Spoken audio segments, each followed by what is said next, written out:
نور العلم والإيمان.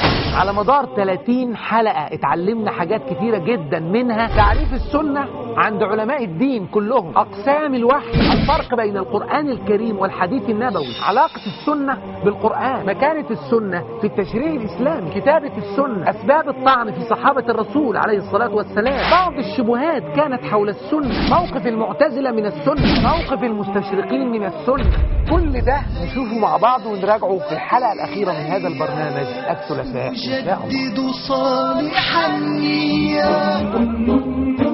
تبيان السنة يأتيكم في الأوقات التالية.